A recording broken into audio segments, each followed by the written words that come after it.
Welcome to Bella Princess Tale. सुबह का वक्त था। सूरज की पहली किरणें शहर के सबसे बड़े और शानदार महल की बुलंद दीवारों पर चमक रही थीं।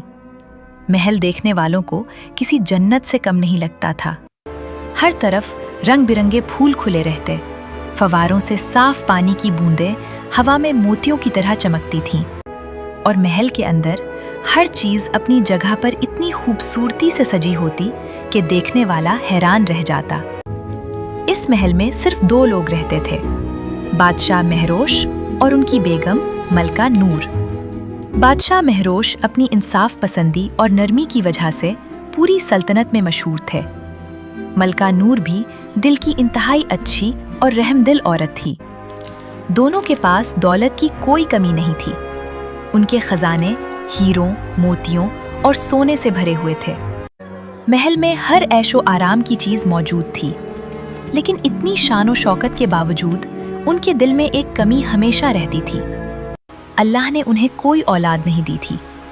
हर ईद, हर खुशी और हर जश्न के बाद उन्हें महसूस होता कि काश उनकी भी एक बेटी या बेटा होता जो उनके गले लगकर उनकी तन्हाई दूर करता।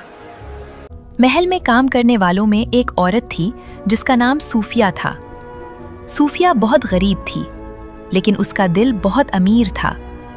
वो रोज सुबह सूरज निकलने से पहले अपने छोटे से घर से निकलती और महल आकर बादशाह और मलका की खिदमत में लग जाती। कभी वो उनके लिए खाना तैयार करवाती, कभी उनके कमरों की देखभाल करती और कभी मलका नूर के साथ बैठकर उनकी तन्हाई बांट लेती। मलका नूर सूफिया को सिर्फ एक खादमा नहीं समझती थी, बल्कि उस पर पूरा भरोसा करती थी। सूफिया शाम ढलते ही महल से वापस अपने घर लौट आती। उसका घर महल के मुकाबले में बहुत छोटा और सादा था। मिट्टी की दीवारें, पुराना सा दरवाजा और चंद जरूरी सामान ही उसकी पूरी जिंदगी का हिस्सा था। मगर उस घर में उसकी दो बेटियां उसका इंतजार करती थीं। बड़ी बेटी का नाम माहनूर था। माहनूर की खूबसूरती पूरे महल्ले में मशहूर थी। उसकी रंगत दूध की तरह साफ थी, चेहरा बहुत हसीन था और लंबे रेशम जैसे बाल उसकी खूबसूरती को और भी बढ़ा देते थे।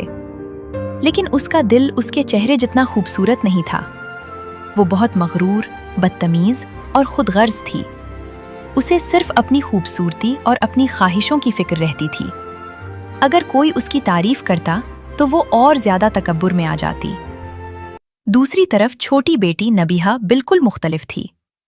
नबीहा की रंगत सानूली थी। वो माहनूर जितनी हसीन नहीं लगती थी, लेकिन उसकी आंखों में मोहब्बत और मासूमियत बसी हुई थी।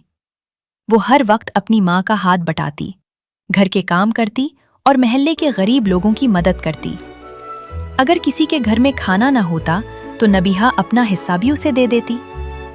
सूफिया को अपनी दोनों बेटियों से मोहब्बत थी, लेकिन वो अक्सर माहनूर के रवैये की वजह से फिक्रमंद रहती थी। एक दिन सूफिया ने माहनूर को प्यार से समझाया, बेटा, इंसान की असल खूबसूरती उसके चेहरे में नहीं, उसके अखलाक में होती है। माहनूर हंस पड़ी। अम्मी, ये सब गरीब लोगों की तसल्ली देने वाली बातें हैं। दुनिया सिर्फ खूबसूरती देखती है। नबीहा ने नरमी से कहा, आपी, अगर सिर्फ चेहरा ही सब कुछ होता तो लोग किसी से मोहब्बत उसके दिल की वजह से क्यों करते? माहनूर ने गुस्से से उसकी तरफ देखा। बस तुम मुझे नसीहत मत दिया करो। सूफिया ने गहरी सांस ली। उसे महसूस होता था कि माहनूर के अंदर का हुरूर एक दिन उसके लिए मुसीबत बनेगा। वक्त गुजरता गया। महल में सब कुछ पहले की तरह चल रहा था। सूफिया रोजाना अपनी जिम्मेदारियां निभा रही थी। मलका नूर अक्सर सूफिया के साथ बैठकर बातें करती। एक दिन मलका नूर महल के बाग में बैठी हुई आसमान की तरफ देख रही थी। उनकी आंखों में नमी थी। सूफिया ने पूछा, मलका साहिबा, आप परेशान लग रही हैं। मलका मुस्कुराने की कोशिश करते हुए बोली, सूफिया, कभी कभी दिल करता है कोई मुझे अम्मी कहकर पुकारे। सूफिया की आंखों में भी आंसू आ गए। अल्लाह की हर मर्जी में हिकमत होती है। मलका नूर सिर्फ मुस्कुरा कर रह गईं। मगर किस्मत ने उनके लिए कुछ और ही लिख रखा था। कुछ हफ्तों बाद मलका नूर अचानक सख्त बीमार हो गईं। महल के बेहतरीन हकीम बुलाए गए। दूर दूर से इलाज करने वाले लोग आए। हर नुस्खा आजमाया गया, लेकिन उनकी तबीयत बेहतर ना हो सकी। बादशाह महरोश दिन रात उनके सिरहाने बैठे रहते। सूफिया भी उनकी खिदमत में कोई कमी नहीं छोड़ती थी। एक रात मलका नूर ने कमजोर आवाज में बादशाह का हाथ पकड़ा। महरोश, अगर मैं चली जाऊं तो अपना ख्याल रखिएगा। बादशाह की आंखों से आंसू बह निकले। नूर, ऐसी बात मत करो। मलका नूर मुस्कुराई, लेकिन उनकी सांसों की रफ्तार धीरे धीरे कम होती गई और कुछ ही लम्हों बाद वो हमेशा के लिए इस दुनिया से रुखसत हो गईं। पूरा महल सोग में डूब गया।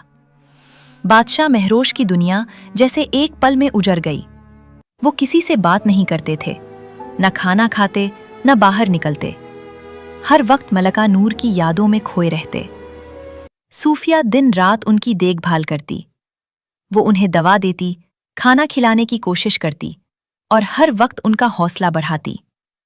लेकिन लगातार मेहनत और फिक्र की वजह से सूफिया की अपनी तबीयत खराब होने लगी। एक सुबह जब वो उठने लगी तो उसके जिस्म में बिल्कुल ताकत नहीं थी। तेज बुखार की वजह से वो बिस्तर से भी ना उठ सकी। नबीहा फौरन उसके पास आ गई। अम्मी, आपको बहुत तेज बुखार है। माहिनूर ने दूर से देखा और बेपरवाही से बोली, 2 दिन आराम कर लेंगी तो ठीक हो जाएंगी। सूफिया ने मुश्किल से आंखें खोली। नबीहा, बादशाह अकेले हैं, उनकी देखभाल करने वाला कोई नहीं। अम्मी, नबीहा ने माँ का हाथ थाम लिया। आप फिक्र अम्मी, मत करें। आप फिक्र मत करें। सूफिया ने दोनों बेटियों को अपने पास बुलाया।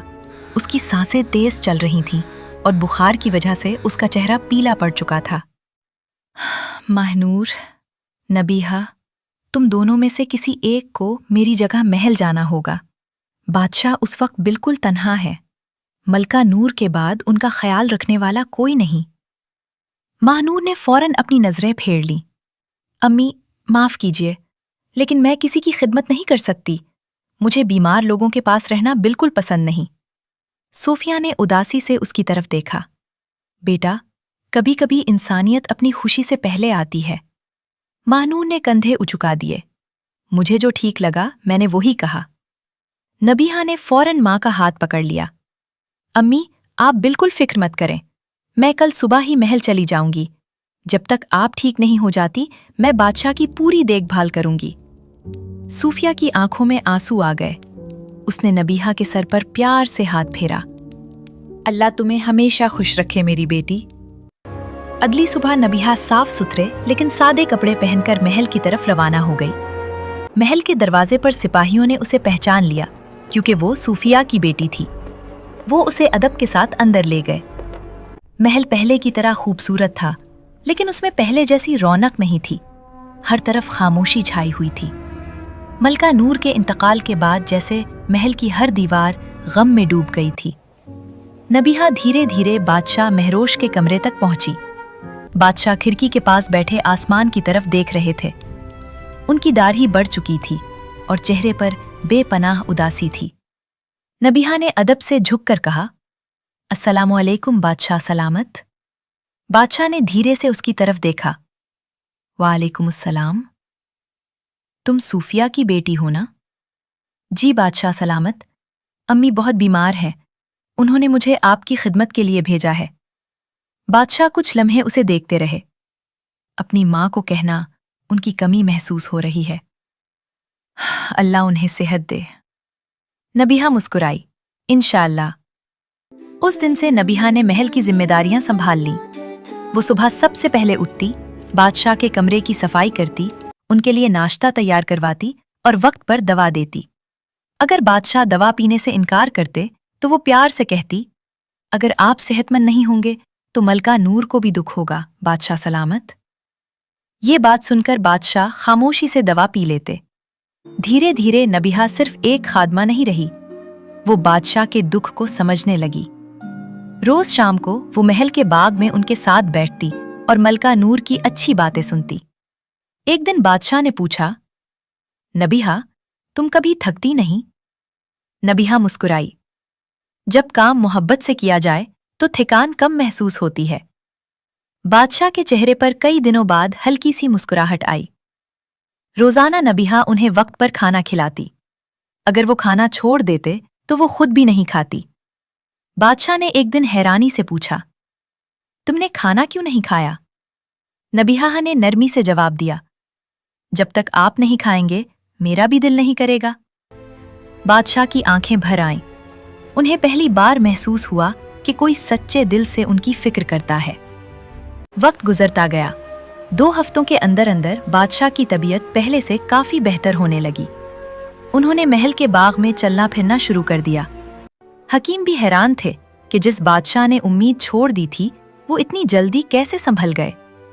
एक दिन महल के बुजुर्ग हकीम ने मुस्कुराकर कहा, बादशाह सलामत, दवा ने जितना असर नहीं किया उतना उस लड़की की खिदमत और मोहब्बत ने किया है। बादशाह ने नबीहा की तरफ देखा। उस दिन पहली बार उन्होंने महसूस किया कि अल्लाह ने उनकी जिंदगी में एक ऐसी बेटी भेज दी है जिसकी कमी वो सालों से महसूस कर रहे थे। एक शाम बादशाह बाग में बैठे थे। नबीहा फूलों को पानी दे रही थी। बादशाह ने उसे आवाज दी, नबीहा, इधर आओ। वो फौरन उनके पास आकर अदब से खड़ी हो गई। जी बादशाह सलामत। बादशाह कुछ देर तक खामोश रहे। मैं तुमसे एक बात कहना चाहता हूं। जी? तुमने मेरी इतनी खिदमत की है जितनी शायद मेरी अपनी औलाद भी करती। तुमने मुझे कभी तन्हा महसूस नहीं होने दिया। नबीहा की आंखें झुक गईं। ये मेरा फर्ज था। बादशाह ने प्यार से कहा, नहीं, ये सिर्फ फर्ज नहीं था, इसके लिए बहुत बड़ा दिल चाहिए। नबीहा की आंखों में आंसू आ गए। बादशाह ने उसके सर पर हाथ रखा।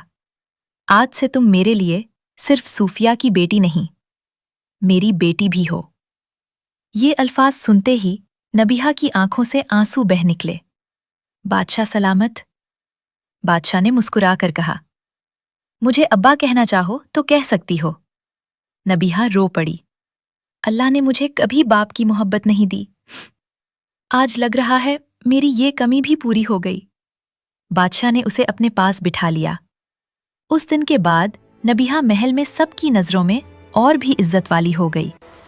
कुछ दिन और गुजरे तो बादशाह बिल्कुल सेहतमंद हो गए। एक दिन उन्होंने नबीहा को महल के उस हिस्से में बुलाया जहां सिर्फ मलका नूर जाया करती थीं। कमरा बहुत पुरस्रार था। हर तरफ कीमती संदूक और पुरानी यादगारें रखी हुई थीं। बादशाह एक पुराने सुनहरी संदूक के पास रुक गए। उन्होंने आहिस्ता से उसका ताला खोला। संदूक खुलते ही अंदर से चमकदार रोशनी फैल गई। नबीहा हैरान रह गई। संदूक के अंदर हीरों से सजा हुआ एक निहायत खूबसूरत जूता रखा था। उस पर लगे हीरे इस तरह चमक रहे थे जैसे आसमान के सितारे जमीन पर उतर आए हों। बादशाह ने बहुत एहतियात से वो जूता अपने हाथों में उठाया। नबीहा, ये मलका नूर की सबसे कीमती अमानत थी। नबीहा ने हैरानी से पूछा, इतना खूबसूरत जूता? बादशाह ने मुस्कुराते हुए कहा, मलका नूर कहती थीं, अगर कभी हमारी बेटी हुई तो ये जूता उसे तोहफे में दूंगी। लेकिन अल्लाह को कुछ और मंजूर था। बादशाह की आवाज भर आई। कई सालों तक मैंने इस अमानत को संभाल कर रखा। मुझे लगता था ये किसी और का नहीं हो सकता। उन्होंने नबीहा की तरफ देखा। लेकिन आज मुझे लगता है कि इस पर सबसे ज्यादा हक तुम्हारा है। नबीहा घबरा गई। नहीं बादशाह सलामत, मैं इतनी कीमती चीज नहीं ले सकती। बादशाह मुस्कुराए। ये इस बादशाह का हुक्म भी है और एक बाप का तोहफा भी। नबीहा ने लरसते हाथों से वो हीरों का जूता कबूल कर लिया। जब उसने उस जूते को हाथ लगाया तो उसे एक अजीब सी गरमाइश महसूस हुई, जैसे उसके अंदर कोई पुरअसरार ताकत छुपी हो। मगर नबीहा ने उस बात पर ज्यादा तवज्जो नहीं दी। उसने अदब से झुककर बादशाह का शुक्रिया अदा किया। इसी शाम बादशाह ने कहा, जाओ नबीहा, अपनी अम्मी से मिलाओ, वो भी तुम्हें देखकर खुश होंगी। नबीहा खुशी खुशी वो कीमती हीरों का जूता संभाल कर अपने घर की तरफ रवाना हो गई। उसके दिल में जरा भी अंदाजा नहीं था کہ اس کے ہاتھ میں پکڑا ہوا یہ خوبصورت جوتا ایک عام جوتا نہیں بلکہ ایک جادوئی امانت تھا اور اس کی زندگی کا سب سے بڑا امتحان اب شروع ہونے والا تھا۔ کیا یہ ہیروں کا جوتا صرف ایک تحفہ ہے یا اس میں کوئی جادوئی راز بھی چھپا ہے؟ یہ جاننے کے لیے کہانی کا اگلا حصہ ضرور دیکھیں۔